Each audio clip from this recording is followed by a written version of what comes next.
It's time for the countdown. 6, 5, 4. Da, da, da, da, da, da.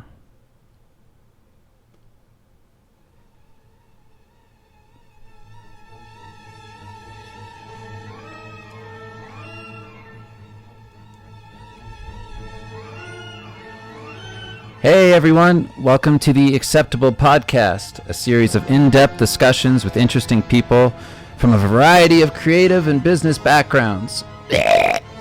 My name is Dave Raposa. And my name is Dan Warren. Together we run the publishing company Acceptable Comics. Join us every other week as we bring on new guests to get their unique insights into their varying lives and livelihoods. This week we are sponsored again by ourselves.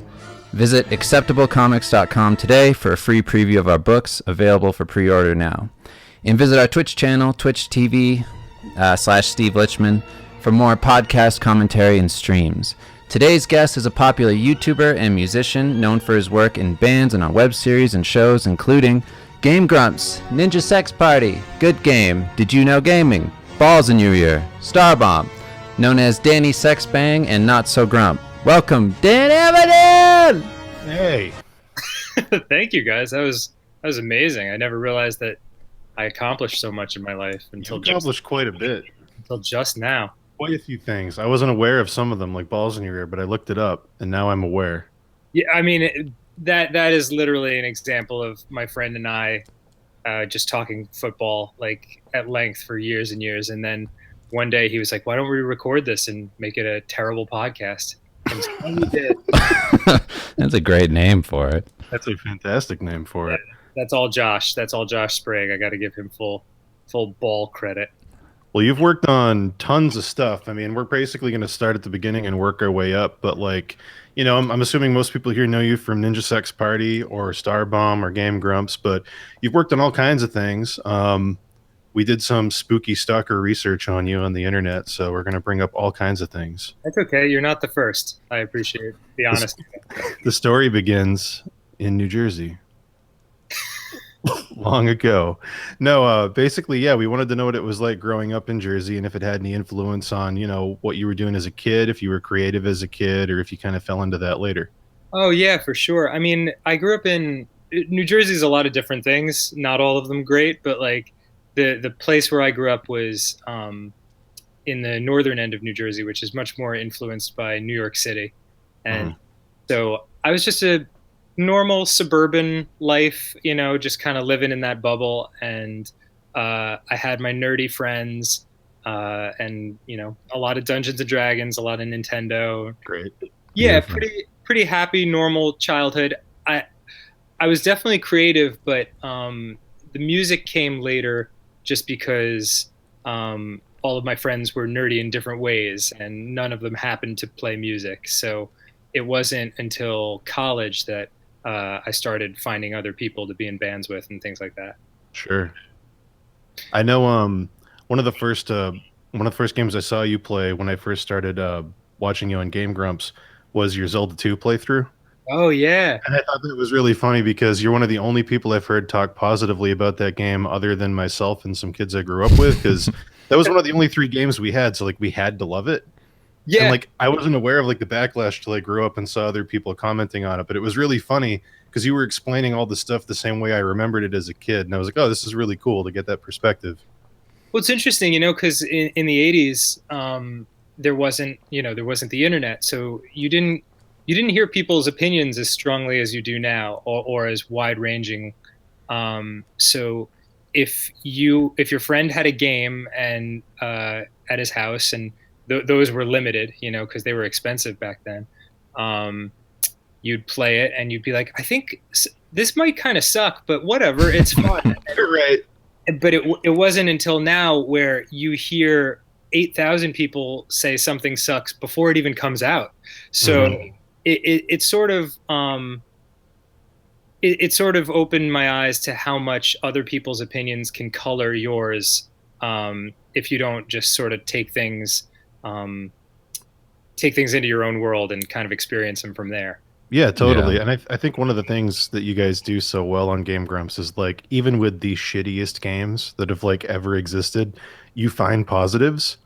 and it's like, oh, this is actually really funny, or it's really entertaining, or this one thing is really cool about this game. And like even like, something like the Shadow the Hedgehog playthrough or something where you're like, this is objectively the worst. Like, it's so fun to watch. Yeah, I mean, just because something sucks doesn't mean it can't be fun, you know? Right.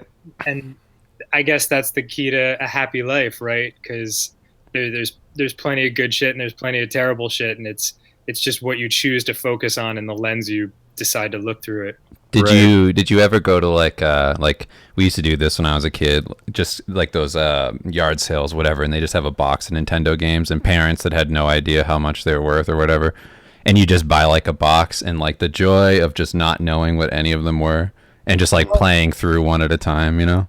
Yeah, I mean, sometimes it was a real crapshoot because I remember, um, like there was stuff like Legacy of the Wizard, which looked Oh, I love that game. it Yeah. looked it looked terrible from the cover art, and then Right. you play it, and it was amazing. It's like a whole family and like a baby dragon dog, and like it's that game is so cool. It was the best, and then there was stuff like King's Knight. I don't know if you ever. Yeah, the first SquareSoft game before Final Fantasy, where it's like an on-rail shooter with knights and wizards and stuff. Yes, and that sucked all the dicks, but like Hmm. the cover art made it was this animated strip, made it look amazing. And Right. I remember getting that at like a weird Japanese market when I was a little kid in California, and like all they would sell was like five terrible Nintendo games which weren't available in America, and like Octopus, like right out of the tank.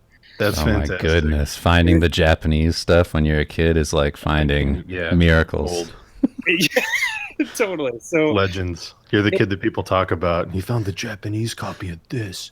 He went to the land in the West. it was such an uncurated experience being into video games at that age, because it was like whatever you could find, that was it. Whatever your friends had, that was it. At some point, Nintendo Power came out, the magazine, and that Hmm. gave you some idea of what was going on out there. But until then, it was really just like a crapshoot, with the exception of Mario and the first Zelda, which everyone had, Sure. Yeah. Yeah. and still Yeah. everyone has. That is a weird thing, is like how many unknowns there were at the time. Just like, oh, that this game exists. Like people would tell you about something they played and you'd have no idea what they were talking about. Totally. Yeah. It was a weird time, and it was also a time when video games kind of it was unclear whether gaming would ever really become a thing. You know, Right. Hmm. it was this really experimental time, and they didn't know what made a good game really, so they just kind of threw stuff at the wall. And I'd say it wasn't until maybe until PlayStation and Xbox got involved, and those kinds of things made people realize like, oh, this is definitely a thing, Right. and now you're not just some dick who plays video games. You're a gamer, you know, like Right. term never existed until the last 15 years or so. You So get that title legitimacy. yeah, it's interesting. It's interesting how many people identify now as this is the thing I do, as opposed to back then when it literally was just this is a thing I like. You know? Cool. Well, I know like after growing up and stuff, I saw that you first went to school for advertising. Yeah, How yeah. did that come about? Because I know you left because you weren't interested in it, I think I read, and then you went into botany, but like how did that work out going into advertising in the beginning? Well, it was really at that time in my life, when I was 16 or 17 and figuring out where I was going to go to college. Um, I knew I wanted to be a musician, but uh, I also knew that my parents would not really be excited about that idea Sure. until I got some sort of degree in like a fallback option, essentially. Hmm. And now, of course, looking back on it, if I'd had the intestinal fortitude to just say, no, this is what I know I want, regardless of what I go to school for, this is what I'm going to end up doing, I would have said it then. But at the time, I kind of had this naive feeling that adults run my life, and I I get to have fun and be a kid and live under their roof and stuff, but I have to do what they say. Um, Right. and so I purely went into advertising because I had a guidance counselor in high school who said, you'd be good at it because you're creative. And I said, okay. And then I went to Boston University for it, and I fucking hated it. I hated every minute of it. And then, but by that point, I actually didn't drop out. By that point, I was a sophomore, and I figured I might as well see this through. But I did take time off, and I went and studied botany in France for a while, just because that was a brochure that showed up. Oh, cool. Yeah, I was horribly. I just felt very stuck and very bummed out in college, and all I could think to myself is I need to do anything. I need to do anything to get out of Boston. Yeah, we know that feeling. Yeah, yeah, Yeah. We both ended up there around the same time. totally. And then a brochure from Tufts University, which was a neighboring university, came through, and it said, "Come study flowers in the French Alps." And How can you say no to that? yeah, I was like, "That'll do." And, Yeah. and then I just did it, and that kind of was like the tip that knocked the snowball down like the snowy hill of just saying, okay, here's a weird thing. I'll follow this now. And I've been doing that for the last 20 years of my life. So one thing Wow. I couldn't figure out, I was really interested in. I saw the segue from advertising to the botany. I wasn't sure how that segued into finally in I think 2003 you started doing music professionally.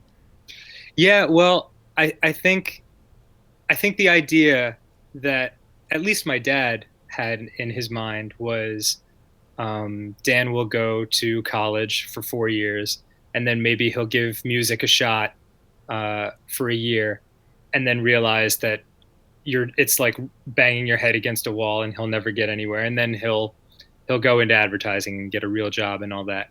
Right. What he did not count on was that I'm a stubborn idiot who who can't take no for an answer, and so the minute I graduated from college, I joined a band and moved to Philadelphia, and I think that was 2001, Mhm. and I guess 2003. That you probably got that number because that's when we first sort of surfaced as anything other than guys learning their instrument in Sure. the basement. You know, Was that Northern Hues or Sky Hill? yeah, that was my first band. Sure. The first real band. There were a couple of false starts before that, but the Northern Hues was the first band that sort of, I wouldn't say it took off, but at the very least we were playing shows around Philly, and we put out an EP, and it felt more like a band than anything else I'd been a part of. It's also really funny hearing you reference anything your dad says without doing his voice. Yeah. I think it's the first time I've ever heard that. But no, yeah. And I don't want to give off the wrong impression. Like he's been extremely supportive, especially now since the big turn happened maybe 6 years ago. But it was mostly just out of concern. You know, Right. he was born in Israel, and you have to join the military there. Hmm. So he was a tank commander on the front line of a war Wow. when he was Crazy. 19. You know, so to see his son at 23 and 24 just kind of aimlessly, drifting through a musician's life, Sure. it was hard for him to relate to, for sure. He seems like a really cool guy, though. Really supportive. Like, I love the episodes where you play, voicemails you'll get from him, or you'll reference stories about him watching the channel and not knowing what a game is or something. Like, those are some of the best moments, I think. He's an amazingly supportive. He's a wonderful guy. Like I really, I hit the parents' lottery,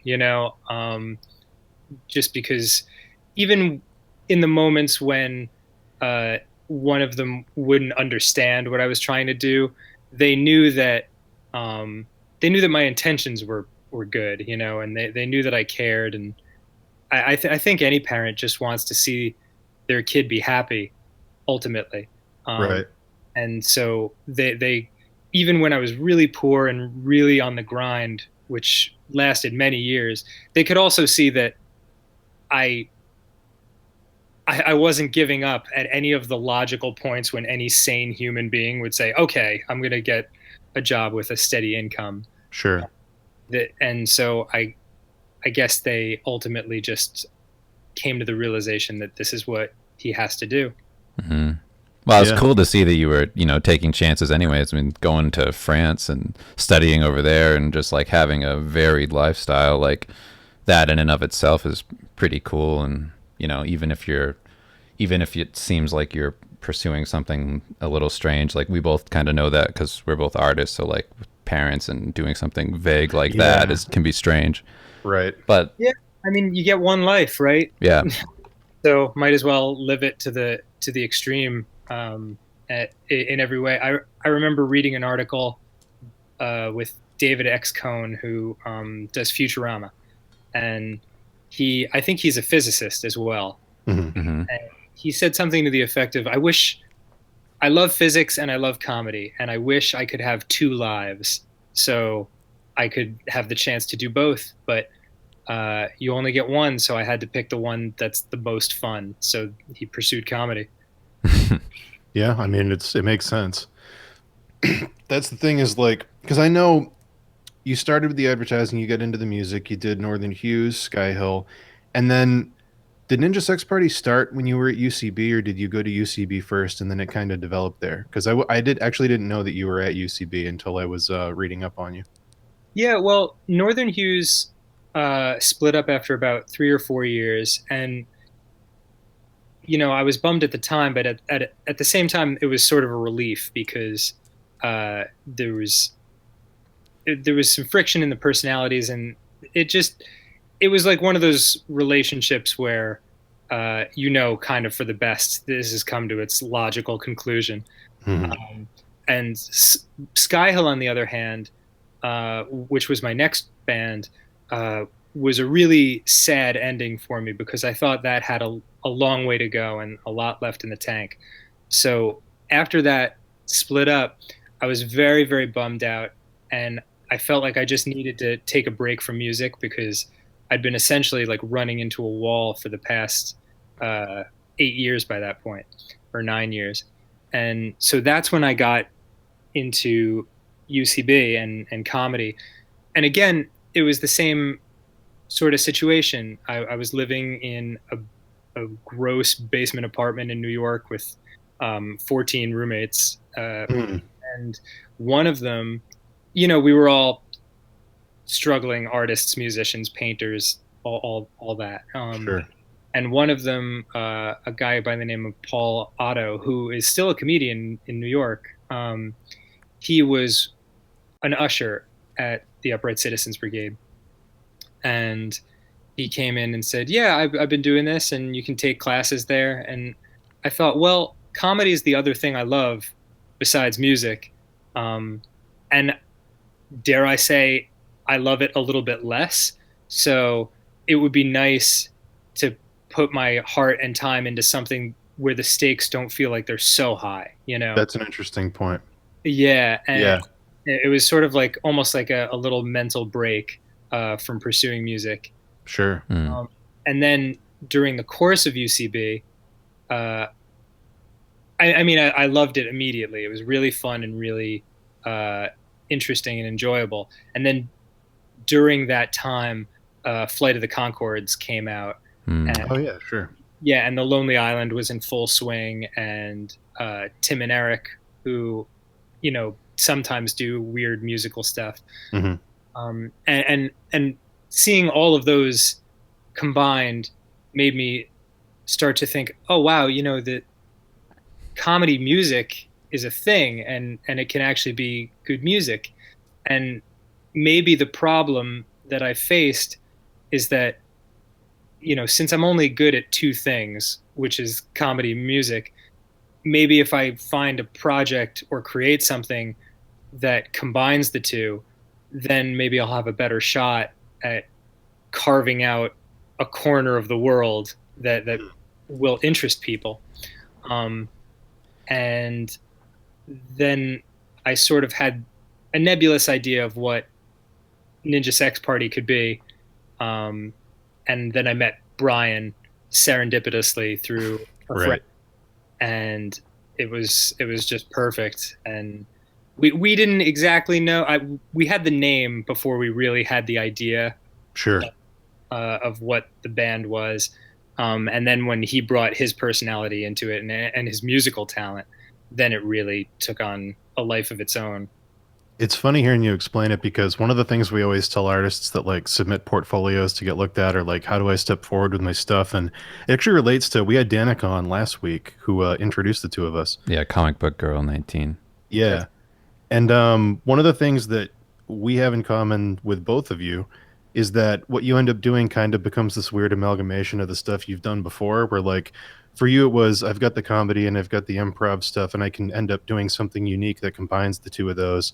For her it was the I've got the background and the passion for the art and the comics and I also know how to do this YouTube thing and I can figure out a way to do that. And like it's interesting just to see how many people end up finding their corner by just taking all the things that they already like and sort of boiling them down into something that combines all of it. Yeah, I mean, and granted, she's very talented, and that plays a big role in it too. Mm, But ultimately, it comes down to the fact that you can't fake passion, right. and you can't fake enthusiasm.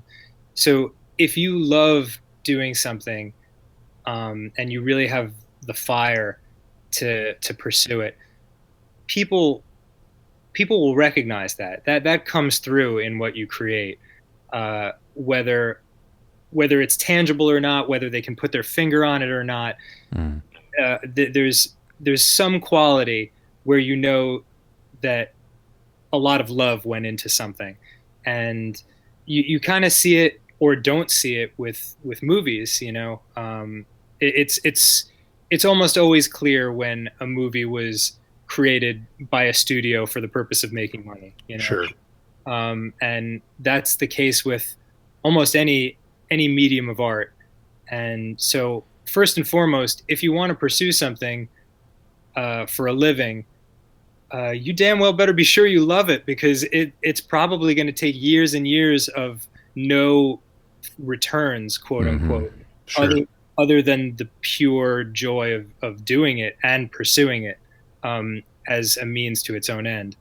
Well, we have something that we kind of have to address with a lot of our audience. So, people who hang out with us on here, mostly artists, where you get into a job and it's like, I wanted to ask you about this specifically. Is you focus on your craft so much and like the foundations and like just like how to improve with your skill set, and then you kind of forget why you did it, why you love it so much, and then what you're saying starts to creep in, where you're suddenly doing something just to like get better at it, and you kind of forget why it was cool or why it even like was appealing to you in the first place.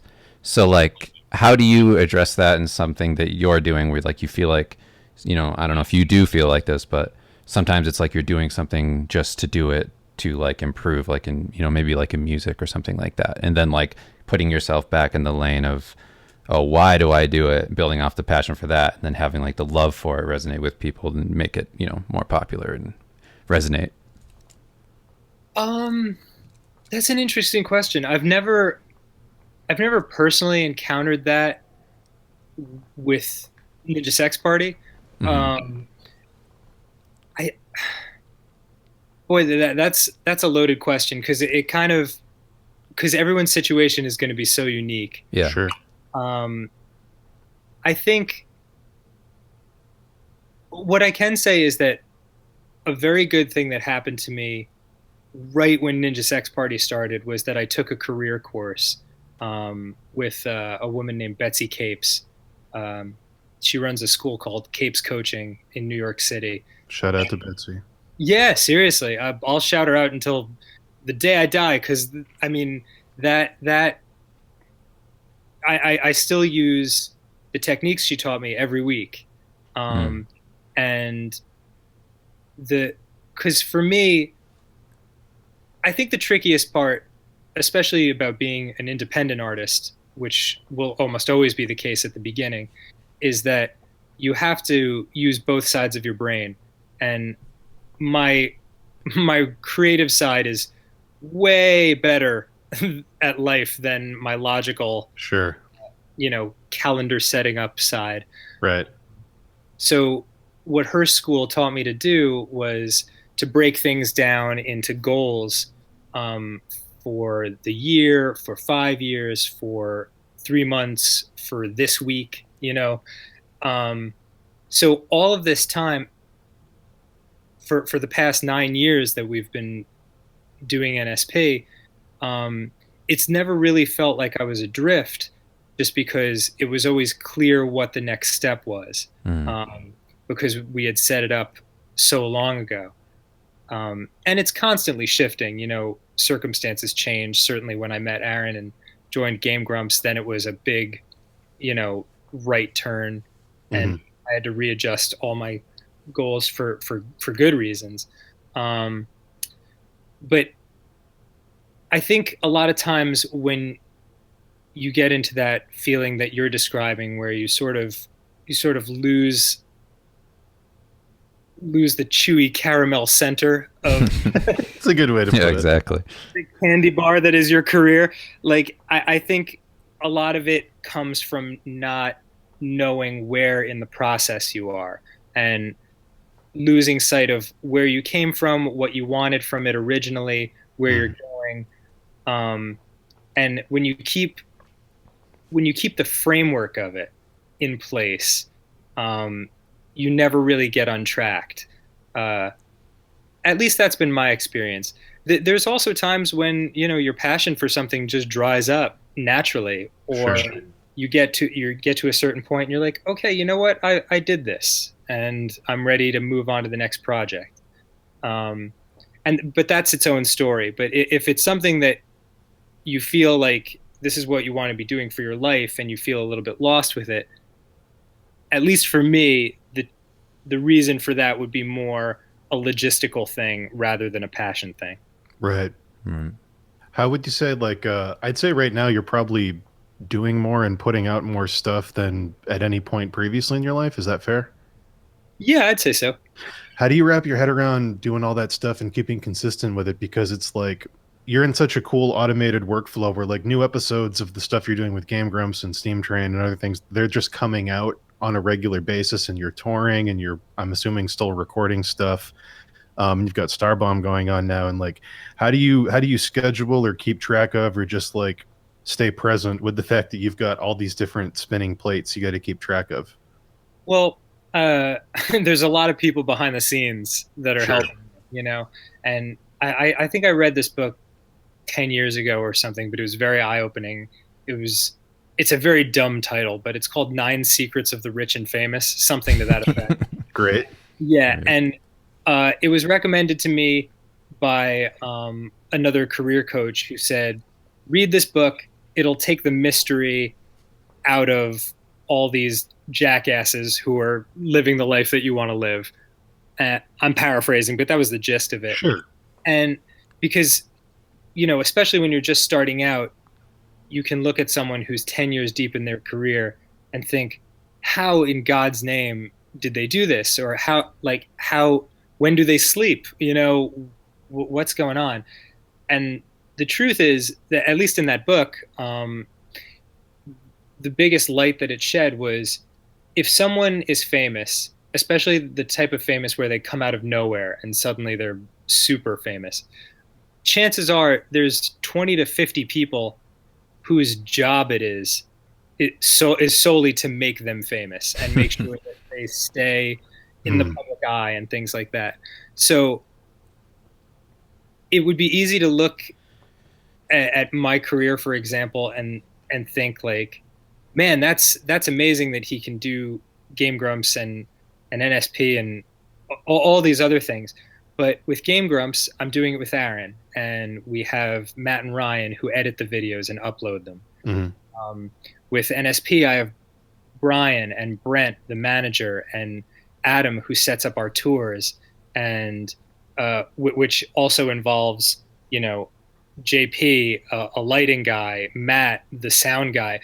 So over time, as you start very small and you start everything by doing it yourself, and that's a tough place to be because you can burn out really easily. Sure.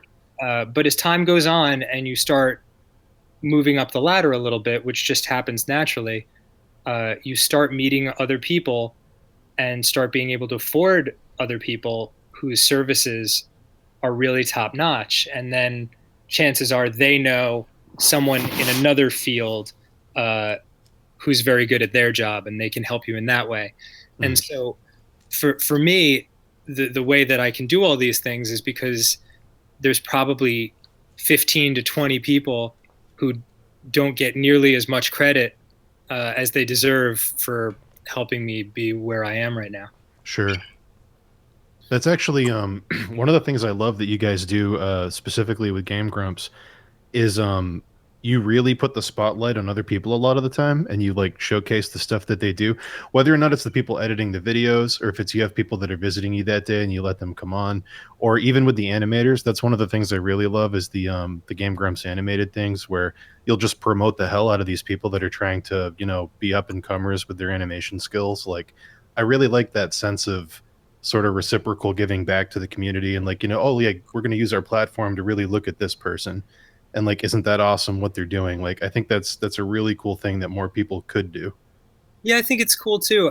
Aaron deserves a lot of credit for that, because he, at the end of the day, Game Grumps is his company, and he's the leader, and he's the one who, at the beginning, before I'd even joined, he could have set things up in such a way that he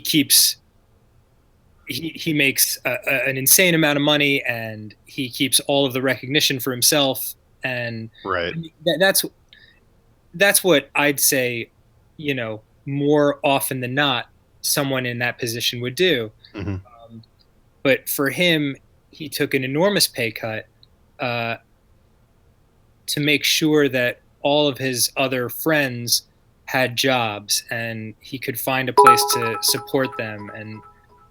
And even myself, when I first moved to California, Ninja Sex Party, even though we were maybe 3 or 4 years into it by that point, we still weren't making any money. We were still paying for everything out of pocket. We were deeply in the red, and it wasn't clear that we'd be able to keep going.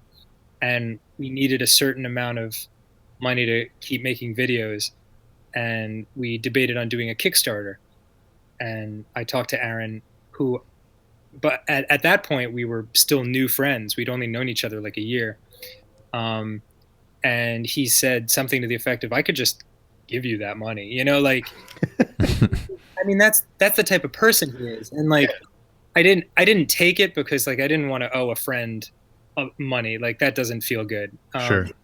So Brian and I scraped by, and then things ended up working out when the opening for on the show came about, and then Ninja Sex Party immediately got an influx of recognition from Game Grumps. But that stuck with me, and moments like that, you always remember it. Like, I remember I met Will Forte at the very beginning too, like when I first joined UCB, Hmm. because he was the cousin of someone in my class, and he came to the little show that we did at the end of the class, and then went and got beers with us. And he was super nice and a super cool guy. And I was talking to him, and I was like, dude, you've been on Flight of the Conchords, you've been on Tim and Eric, like Saturday Night Live, like the exact career that if I were to dream it, like that would be it, Right. And he, without a trace of, pretentiousness or like talking down, he was just like, you'll get there, and shit like that really sticks with you. So when Aaron and I and Brian, when people come up to us and the position's a little bit reversed, we're very careful to not crush anyone's dreams, you know, Sure. and to show people the same kindness that was shown to us, because sometimes at the beginning that's all you have, and that carries you through a lot of the doubts and the fears of pursuing this kind of thing. Oh, absolutely. I mean, an encouraging word is worth more at the right time and place than almost anything. Because I mean, you'd think and you'd hope that a lot of people would have that same attitude that you guys have, but unfortunately, that's not always the case. And like, we've heard horror stories of people saying, like, just quit and do something else to people, and it's like, why? Why would you ever say that to somebody who's passionate about what they're doing? Like, my God, you're just killing it in its tracks. But Well, no, yeah, a lot of it I think is fear, you know, and a lot of it is insecurity. uh, there's you especially, you certainly see it in the music world, but extra especially in the comedy world. right, um, there's this false belief out there that there's only a limited amount of success that exists, and any for this person means less that's for you, for me. right? Exactly. And that's bullshit, and that will cause people to kind of try to kneecap other people because they're jealous of um, their pursuit and their passion, and they want, and they're afraid that that person is going to take their spot. Sure. Right. And that's a gross way to live, man. Yeah. There's a great saying that I always kind of think back to whenever I'm starting to feel like maybe I don't have time to like help or do, like the live stream things where we take like Q&As and all that. There's a saying that's you get everything you want out of life by helping other people get what they want. And I think that just no matter what, like that, if you're always doing that or in some way, then you're always moving forward in some direction. Yeah, I mean, ultimately, ultimately, we're all going the same place, you know, Sure. it seems so uh, self-defeating to push anyone away, because that's how you end up alone, you know. Right.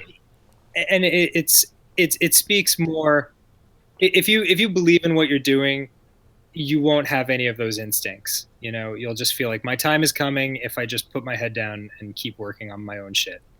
Yeah, Right. and I think one thing that, all the people we've talked to, I mean, this is only our second interview in terms of the podcast, but we used to do a previous one. We talked to lots of people where like everybody we talk to has a stable of other creative people around them that they're actually friends with and they get along with, and everybody kind of promotes everybody and helps each other out. And like that seems to be a common thread for really healthy and productive relationships, professionally, creatively, whatever you want to call it. And like, I don't know. I think it's a good thing to promote. I mean, even when you were mentioning Aaron, I was thinking about a lot of that attitude he has regarding helping people out and stuff probably goes all the way back to when he was on Newgrounds. I mean, we used to watch him back when he was starting all the time, and all those people helped each other out back then too. And I don't know, anytime you see a cool creative community like that, where everybody's willing to sort of give everyone a hand and promote things and, sort of just help everybody out, everything gets better. It's sort of like the rising tide, raising all the ships sort of thing.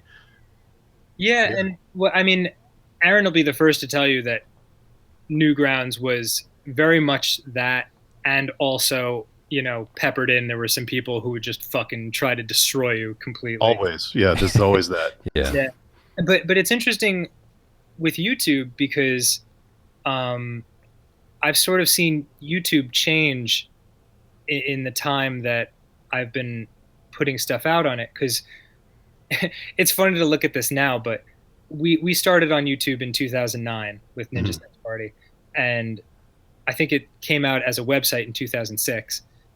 And by 2009, we already thought like we were late to the party, you know, like Right. which is really funny to think about now. But at the time, YouTube was this kind of thing where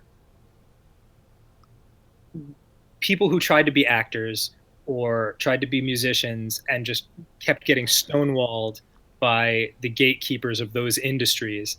Um, YouTube was and still is like the opportunity to say, "Hey, here's what I'm doing by myself," and completely create something out of nothing.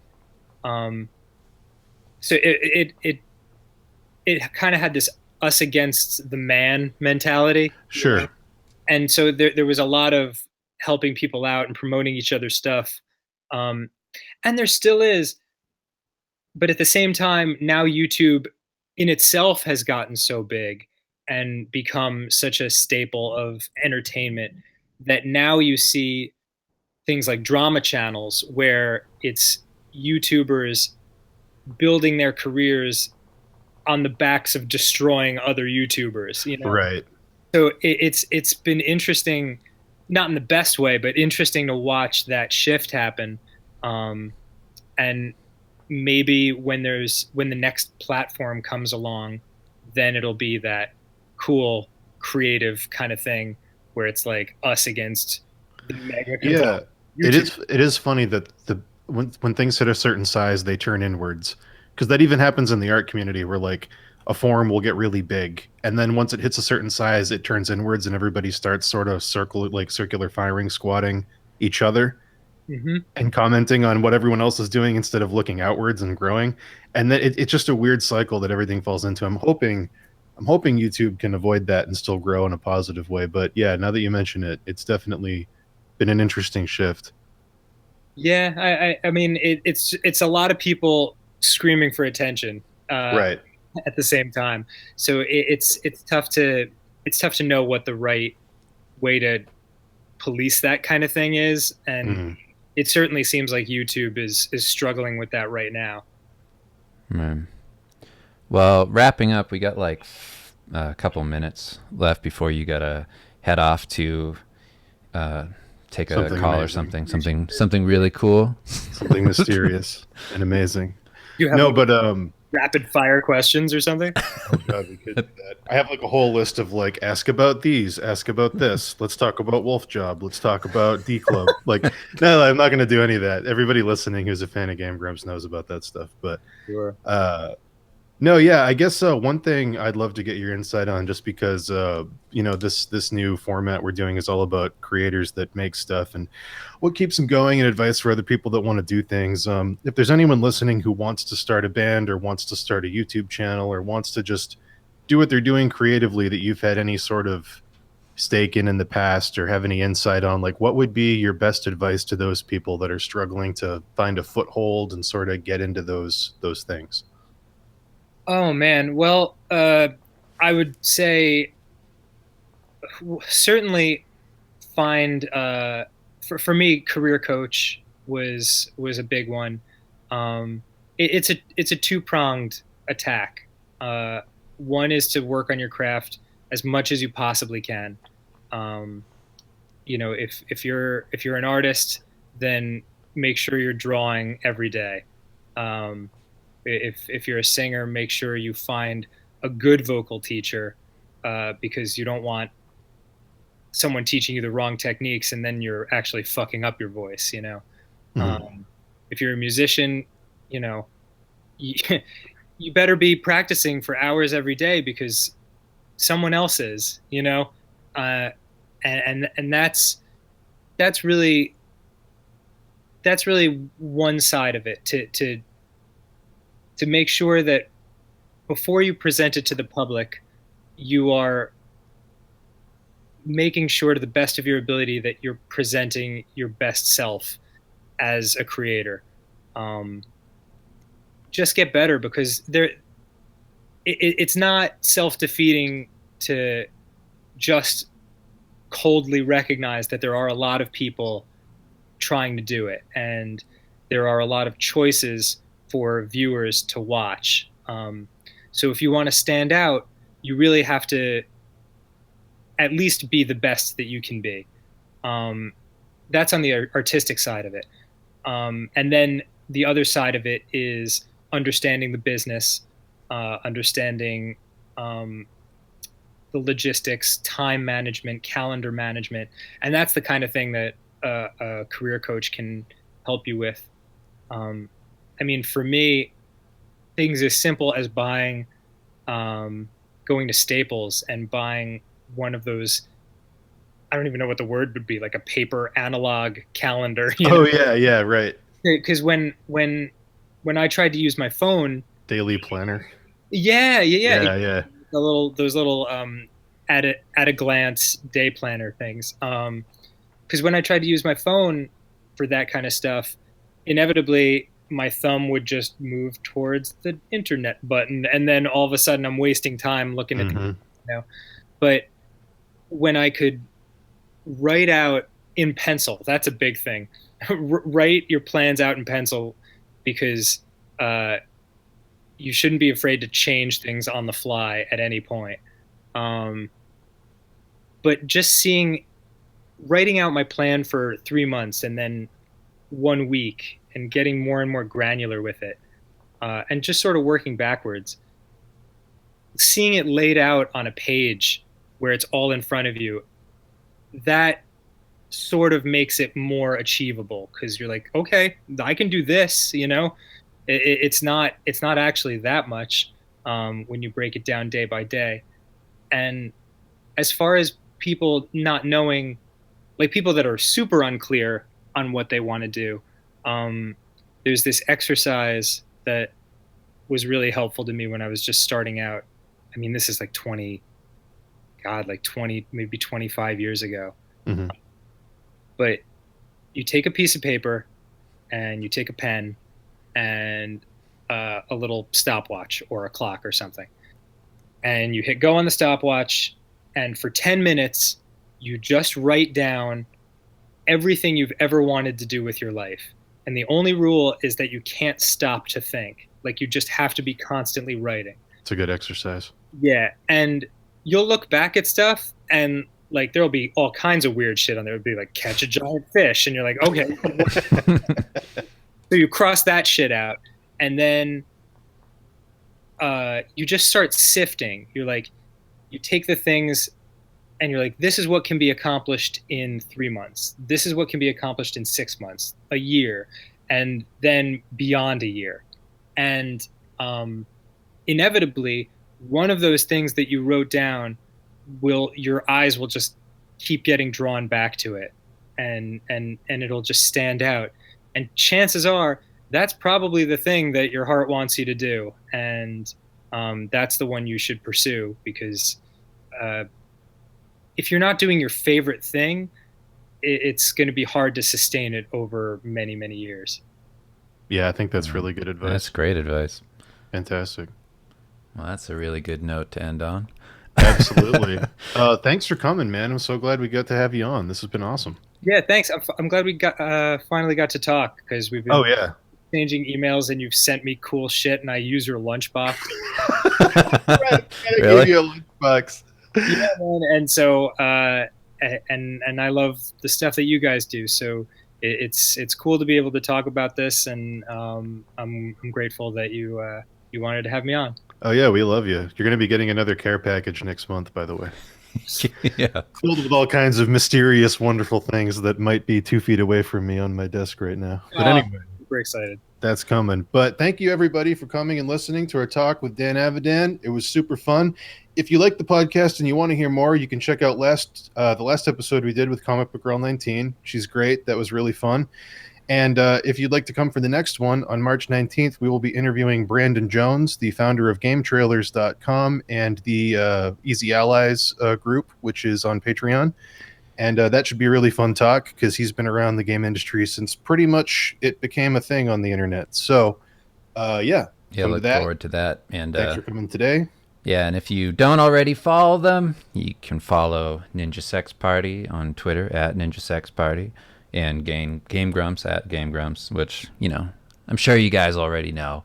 And then both of those are on YouTube, and you can watch all these beautiful videos of this beautiful man. Yes. Oh, thanks. We actually have our first new original music video coming out on Tuesday in a while. So. Oh, awesome! Can we get a sneak of what it is, or is it a surprise? Oh yeah, no, it's called Orgy for One. Okay. It's a song about. It's a great title. I invite 27 girls over for an orgy, and they all stand me up. Back off alone, and the song's about, you know, their various excuses for not coming to the orgy. That's great. Yeah. Well, I think Tuesday? We all know about masturbating alone, so that's relatable. Yes. Yeah, it's a family tale. It's coming out on Tuesday. Awesome. Awesome. Well, thanks for coming, man. I look forward to talking to you again sometime. Yeah, anytime, you guys. Thanks so much. Yeah. Bye, everybody. Bye, everybody.